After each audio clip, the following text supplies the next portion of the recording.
Hello friends, मैं हूं विपुल। आप सभी का स्वागत करता हूं विपुल ऑनलाइन पार्टनर के इस चैनल में। फ्रेंड्स, आज के इस वीडियो में डिस्कस करने वाला हूं बेहद ही इंपॉर्टेंट कंसेप्ट जो फिजिक्स से रिलेटेड है और किसी भी कम्पिटिटिव एग्जाम के लिए बिल्कुल ही हेल्पफुल वीडियो होने वाला है। तो इस वीडियो को एंड तक देखिए और इससे पहले यदि चैनल पर नए हैं तो चैनल को भी सब्सक्राइब करिए और साथ ही बेल आइकन को भी प्रेस कर दीजिए ताकि कोई भी नए वीडियो का नोटिफिकेशन जल्द से आपके स्क्रीन पर मिल सके। तो चलिए गाइस, शुरू करते हैं बिना भी टाइम वेस्ट किए इस वीडियो को। ठीक है, सबसे पहले यहाँ पर फिजिक्स से रिलेटेड जो भी यहाँ पर इंपॉर्टेंट क्वेश्चन है उसको मैं यहाँ पर डिस्कस करूँगा। ये घटना चक्र के बुक से हैं। ठीक है फ्रेंड्स, तो चलिए शुरू करते हैं। यहाँ पर देखिए, सबसे पहले क्वेश्चन यहाँ पर मैं यांत्रिकी चैप्टर से यहाँ पर स्टार्ट करूँगा। ठीक है, फर्स्ट क्वेश्चन है कि यहाँ पर खाली स्थान दिया है, खाली स्थान से लेकर सूर्य तक की अनुमानित दूरी लंबाई की यूनिट है। ठीक है, तो यहाँ पर कौन सा यहाँ पर जो यूनिट होगा वो बिल्कुल ही यहाँ पर करेक्ट होगा। ठीक है, तो यहाँ पर बी ऑप्शन मुझे लगता है कि करेक्ट होगा, क्योंकि एस्ट्रोनॉमिकल यूनिट जो होता है बिल्कुल ही ये लंबी इकाई के लिए यहाँ पर यूज किया जाता है। ठीक है, तो चलिए इसका यहाँ पर इसका जो ठीक है एक्सप्लेनेशन है मैं यहाँ पर बताता हूँ किस तरीके से इसको एक्सप्लेन करेंगे। तो बी ऑप्शन यहाँ पर बिल्कुल ही करेक्ट होगा। ठीक है, तो चलिए इसका एक्सप्लेन देख लेते हैं। ठीक है, तो देखिए यहाँ पर एक्सप्लेन इसका इस तरीके से किया गया है कि प्रकाश द्वारा एक वर्ष में तय की गई दूरी को एक प्रकाश वर्ष कहते हैं। ठीक है फ्रेंड्स, तो यहाँ पर देखिए इसका कुछ अदर यहाँ पर एडिशनल इन्फॉर्मेशन आपसे साझा करने को यहाँ पर दिखा रहा है। ठीक है, तो देखिए जो एक प्रकाश वर्ष जो होता है, देखिए फ्रेंड्स जो होता है इसका जो मीटर इसमें होता है 9.46 × 10⁻15 मीटर। जो ये क्या होता है फ्रेंड्स कि एक वर्ष में जो तय की गई दूरी होता है किसके द्वारा फ्रेंड्स? प्रकाश के द्वारा। क्या द्वारा? किसके द्वारा? प्रकाश के द्वारा एक वर्ष में तय की गई जो दूरी होती है उसी को हम क्या करते हैं? लाइट ईयर कहते हैं। और आपसे पूछते हैं कि 1 लाइट ईयर कितना होता है? 9.46 × 10⁻15 मीटर।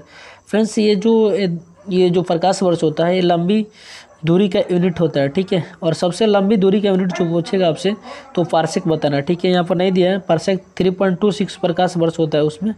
ठीक है, और देखिए इसका जो उपयोग हम करते हैं यहाँ पर जो दिया है एस्ट्रोनॉमिकल यूनिट को, जिसका उपयोग दो ग्रहीय पिंडों या खगोलीय पिंडों की दूरी मापने में करते हैं।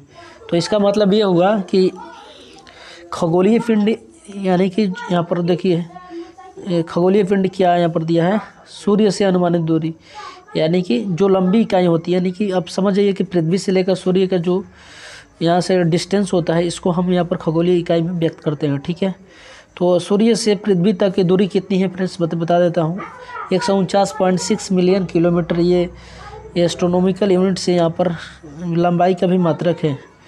लगभग इतना जो डिस्टेंस है फ्रेंड्स मैं बता देता हूँ पृथ्वी से सूर्य तक की है। ठीक है, तो इसका ऑप्शन बी करेक्ट होगा। ठीक है, चित्र से यहाँ पर देखिए हम आपको समझाते हैं किस तरीके से एस्ट्रोनॉमिकल यूनिट के बारे में। AU इसका होता है नोटेशन होता है, संकेत। ठीक है, रिप्रेजेंटेशन होता है। ठीक है, एक AU यहाँ से देखिए बीच में आपको यहाँ से दिखाई दे रहा होगा आपके फोकस पर, यहाँ पर सूर्य स्थित होता है। ठीक है, और यहाँ से सूर्य से पृथ्वी की जो दूरी है इसको हम एक AU बोलते हैं, एस्ट्रोनॉमिकल यूनिट। ठीक है, और यहाँ से फिर मंगल की दूरी समझ सकते हैं कि यहाँ पर देखिए फोकस से यानी कि नाभिक जो है, ठीक है, फोकस से मंगल की दूरी जो है 1.52 एस्ट्रोनॉमिकल यूनिट है। ठीक है, तो इस दोनों ही बड़े बड़े ये दूरी हैं, तो यहाँ पर इसको एस्ट्रोनॉमिकल यूनिट बोलेंगे। ठीक है, तो आप समझ सकते हैं यहाँ पर देखिए ये दीर्घ वृत्ताकार कक्षा है। ठीक है फ्रेंड्स, यहाँ पर थोड़ा इसको अच्छे तरीके से बनना चाहिए। ठीक है, अगला क्वेश्चन है फ्रेंड्स, देखिए नेक्स्ट क्वेश्चन, वेक्टर राशि का उदाहरण दीजिए। तो वेक्टर राशि का उदाहरण इसमें से कौन सा ऑप्शन है करेक्ट होगा? ठीक है फ्रेंड्स, तो चलिए थोड़ा सा हम यहाँ पर इसको एरोप्लेन मोड में कर लेते हैं क्योंकि यहाँ पर ऊपर से कुछ मैसेजें आ रहे हैं। ठीक है, तो सॉरी फ्रेंड्स, चलिए शुरू करते हैं। वेक्टर राशि का उदाहरण क्या है फ्रेंड्स? ठीक है फ्रेंड्स, तो यहाँ पर ऑप्शन जो यहाँ पर जो होगा, वेक्टर राशि का मतलब होता है फ्रेंड्स की सदिश राशि। ठीक है, सदिश राशि का एक उदाहरण देते हैं। तो यहाँ पर जो वेग होता है ये बिल्कुल ही करेक्ट होगा, यहाँ पर सदिश राशि होता है। ठीक है, और बाकी जो तीनों ऑप्शन है A, B, D ये अदिश राशि होते हैं। ठीक है फ्रेंड्स, तो देखिए सदिश राशि के लिए कुछ यहाँ पर इसका एक्सप्लेनेशन देख लेते हैं हम कि सदिश राशि क्या होती है। वे राशियाँ जिन्हें परिमाण के साथ साथ डायरेक्शन भी होती है। तो देखिए फ्रेंड्स, वैसी राशि जो होती हैं जिनमें परिमाण के साथ साथ दिशाएं भी होती हैं उसे ही हम क्या कहते हैं, वेक्टर राशि कहते हैं। ठीक है फ्रेंड्स, आप समझ सकते हैं कि यहाँ पर दोनों फॉलो करना चाहिए। ठीक है, केवल वन फॉलो नहीं करना चाहिए, दोनों परिमाण के साथ साथ डायरेक्शन भी फॉलो करना चाहिए। ठीक है, तो इसको हम क्या कहते हैं, वेक्टर राशि। इसको इस तरीके से डिफाइन करेंगे। और इसके कुछ यहाँ पर देखिए एग्जाम्पल दिया है कि वेग, त्वरण, बल, संवेग, ये सब क्या है फ्रेंड्स, ये सदिश राशि है। हम कह सकते हैं कि एक बस जो है 50 किलोमीटर प्रति घंटा की चाल से उत्तर की ओर जा रही है, तो ये कथन क्या है फ्रेंड्स, पूर्ण है। परंतु अगर यदि कथन कि बस का वेग 50 किलोमीटर प्रति घंटा है तो ये अपूर्ण है, क्योंकि वेग एक सदिश राशि है और इसके साथ ही दिशा बताना आवश्यक क्या है। ठीक है फ्रेंड्स, तो थोड़ा समझ सकते हैं कि कितना डीपली क्वेश्चन है। ठीक है, ये दोनों को समझना बहुत अच्छे तरीके से, डिफाइन करना बहुत अलग से, इसको वीडियो में बताऊंगा अच्छे तरीके से। ठीक है, वेक्टर राशि के कुछ बहुत एग्जाम्पल दे के मैं आपको समझाने का प्रयास करूंगा। ऐसे समझ लीजिए फ्रेंड्स कि जिसका लक्ष्य होता है ना, जिसका लक्ष्य होता है फिक्स होता है, मतलब उस तो वो सदिश राशि होता है, और जिसका लक्ष्य समझिए कि नहीं होता है वो क्या होता है, अदिश राशि होता है। ऐसे आप सोच के थोड़ा वर्ड से रिलेट करके इसको याद कर सकते हैं। ठीक है, तो चलिए अब हम थर्ड क्वेश्चन को यहाँ पर डिस्कस करते हैं। ठीक है, और कुछ इसके एडिशनल इन्फॉर्मेशन पर विचार कर सकते हैं। देखिए, वेग इज कष्ट होता है विस्थापन बटा समय। वेग का ऐसा यूनिट क्या होगा, विस्थापन को मीटर होता है और समय का सेकंड होता है। तो इस तरीके से आप मीटर प्रति सेकंड को यहाँ पर व्यक्त कर सकते हैं। और विस्थापन आप समझ सकते हैं कि फ्रेंड्स क्या होता है, धनात्मक, ऋणात्मक, शून्य, कुछ भी हो सकता है विस्थापन का मान। ठीक है, अब वेग क्या होता है, धनात्मक होता है या फिर ऋणात्मक होता है। देखिए, एक क्वेश्चन आता है फ्रेंड्स, ऐसे क्वेश्चन पूछ दिया जाता है कभी कभी कि जब वस्तु का जो वेग होता है, ठीक है, एक मान लीजिए कोई डायरेक्शन में आप जा रहे हैं। ठीक है, तो वहाँ पर देखिए समय के अकॉर्डिंग अगर आपका वेग बढ़ता है तो त्वरण वहाँ पर पॉजिटिव होता है। अगर समय के अनुसार अगर आपका टाइम घटता है, ठीक है, वेग घटता है, ठीक है फ्रेंड्स, वेग घटता है तो वहाँ पर क्या होगा, वो त्वरण ऋणात्मक हो जाएगा। ठीक है, यही क्वेश्चन है, बहुत अच्छे से पूछा गया है। और ऋणात्मक मतलब मंदन होता है। ठीक है फ्रेंड्स, चलिए थर्ड क्वेश्चन को डिस्कस करते हैं। निम्नलिखित में से वेक्टर की मात्रा है, तो वेक्टर की कौन सी मात्रा है इसमें ये बताना है। ठीक है, तो समय, तापमान, दूरी, वेग। तो यहाँ पर जो वेक्टर मात्रा होगा ये बिल्कुल ही डी ऑप्शन मुझे लगता है करेक्ट होगा, क्योंकि तब वेग जो है वो वेक्टर राशि का उदाहरण है। ठीक है, तो डी की यहाँ पर एक्सप्लेनेशन समझ सकते हैं, मैं कर दिया हूँ। ठीक है, चलिए, और भी दूरी क्या है फ्रेंड्स, तो ये अदिश राशि है। समय, यहाँ पर तापमान, ये तीनों का है, अदिश राशि हैं, समझ सकते हैं। ठीक है, दूरी इज कष्ट, यानी कि दूरी बराबर होता है 4 गुणे समय। ठीक है, तापमान को समझ सकते हैं, तापमान क्या होता है, यहाँ पर पूछेगा आपसे एक क्वेश्चन यहाँ से बन सकता है कि टेम्परेचर किससे मापी जाती है, तो थर्मामीटर से मापी जाती है, बी वाला का ये होता है। और समय का ऐसा यूनिट सेकंड होता है। ठीक है, तो चलिए अगले नेक्स्ट क्वेश्चन, फोर्थ नंबर।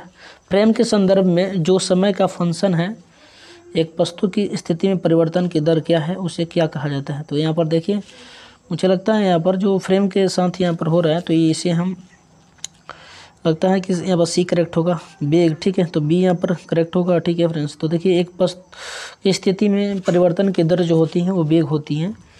ठीक है, और किसी वस्तु का वेग दी हुई दिशा में प्रति इकाई समय में उसके द्वारा चली गई दूरी। इसका अर्थ क्या होता है फ्रेंड्स, मैं बता देता हूँ, अच्छे तरीके से इसको समझने की कोशिश करते हैं। ठीक है, सभी फ्रेंड्स अच्छे तरीके से इसे समझने का प्रयास करिए। तो देखिए, जो इकाई समय में तय की गई दूरी होती है प्रति सेकंड, ठीक है, उसी को हम क्या कहते हैं, वेग कहते हैं। यानी वस्तु के वेग विस्थापन को क्या कहते हैं फ्रेंड्स, वस्तु के परिवर्तन यानी कि हो रहा है, तो उसमें समझिए कि उसमें क्या उसका विस्थापन हो रहा है। ठीक है, तो यही वेग है। वेग का ऐसा यूनिट मीटर प्रति सेकंड होता है। ठीक है, तो चलिए अगले क्वेश्चन को डिस्कस करते हैं। इसका देख लीजिए किस तरीके से यहाँ पर चली गई दूरी बटा लिया गया समय, यहाँ पर समझ गया। अगला नेक्स्ट क्वेश्चन, मास प्रति यूनिट वॉल्यूम क्या है। ठीक है, तो मास प्रति यूनिट यहाँ पर देखिए, थोड़ा सा यहाँ पर इसको इंग्लिश वर्ड में दे दिया है, तो यहाँ समझ सकते हैं कि मास मतलब होता है द्रव्यमान, प्रति यूनिट क्या होता है, तो वॉल्यूम क्या है। तो यहाँ पर देखिए द्रव्यमान बटा आयतन क्या कहते हैं, घनत्व कहते हैं, सी करेक्ट होगा, घनत्व। ठीक है, तो इसका एक्सप्लेनेशन देख लेते हैं, ठीक है। चलिए, और सारे ऑप्शन भी दिया है, ठीक है। तो यहाँ से समझ सकते हैं कि थोड़ा सा इधर करेंगे तो हम ऐसे भी समझा सकते हैं फ्रेंड्स, कोई दिक्कत नहीं है। तो चलिए, बट आप लोगों को यहाँ पर दिखाना अच्छी तरीके से और आपको दिखाई देगा, ठीक है, समझ सकते हैं। घनत्व क्या है फ्रेंड्स, एक भौतिक राशि है, ठीक है फ्रेंड्स, क्या है, भौतिक राशि। अब डेंसिटी क्या होता है, डेंसिटी जो होता है एक यहाँ पर जो मास अपॉन आयतन वॉल्यूम होता है, ये इसको डेंसिटी कहते हैं। द्रव्यमान प्रति इकाई आयतन को क्या बोलते हैं फ्रेंड्स, डेंसिटी, घनत्व बोलते हैं। घनत्व का यूनिट निकालना चाहते हैं तो यूनिट इस तरह से निकालेंगे, द्रव्यमान का किलोग्राम, मास का किलोग्राम और वॉल्यूम का मीटर क्यूब होता है, तो इस तरह से किलोग्राम प्रति घन मीटर बोल सकते हैं। इसका बीमा निकालने का प्रयास करेंगे तो किलोग्राम को एम बोलेंगे, मास है, और यहाँ पर मीटर लंबाई है तो एल बोलेंगे, क्यू है तो क्यू, तो नीचे से ऊपर आएगा तो क्या होगा, एल क्यू माइनस हो जाएगा, ठीक है। 6 क्वेश्चन है, देखिए 6 नंबर। दबाव को खाली स्थान से नापा जाता है, मैंने डैश से नापा जाता है, तो हम समझ सकते हैं कि दाब जो होता है यहाँ पर बल बटा क्षेत्रफल होता है, तो यहाँ पर सी करेक्ट होगा, ठीक है। तो देखिए, दाब बराबर बल बटा क्षेत्रफल, इसका यूनिट निकाल, न्यूटन, बल का न्यूटन होता है और क्षेत्रफल लंबाई गुणा चौड़ाई तो मीटर स्क्वायर हो जाएगा, तो न्यूटन मीटर वर्ग मीटर हो जाएगा, जिसे हम पास्कल भी कहते हैं। पास्कल क्या है फ्रेंड्स, अदिश राशि है, समझ सकते हैं। दाब एक क्या है, अदिश राशि है, बल जबकि सदिश राशि है, ठीक है। अगले बात करते हैं 7th नंबर क्वेश्चन की। तो दबाव की SI इकाई क्या है, दबाव की SI इकाई। देखिए फ्रेंड्स, यही क्वेश्चन है, थोड़ा सा इसमें घुमा कर पूछे। सी होगा न्यूटन प्रति वर्ग मीटर, ठीक है, तो समझ सकते हैं यही क्वेश्चन है।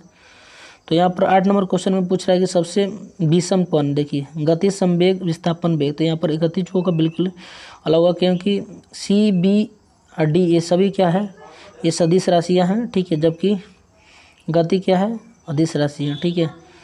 यहाँ समझ सकते हैं, दिया है, ठीक है। जो यहाँ पर एग्जाम्पल दिया है उसको नोट कर लीजिए, ठीक है दोस्तों। तो मुझे लगता है कि यह वीडियो थोड़ा सा लंबा हो जाएगा, तो हम यहीं पर इसको एंड करते हैं, ठीक है। और कुछ इम्पोर्टेंट क्वेश्चन के साथ फिर मैं अगले वीडियो में मिलूँगा, तब तक के लिए धन्यवाद। And this video, thank you, जय हिंद, जय भारत।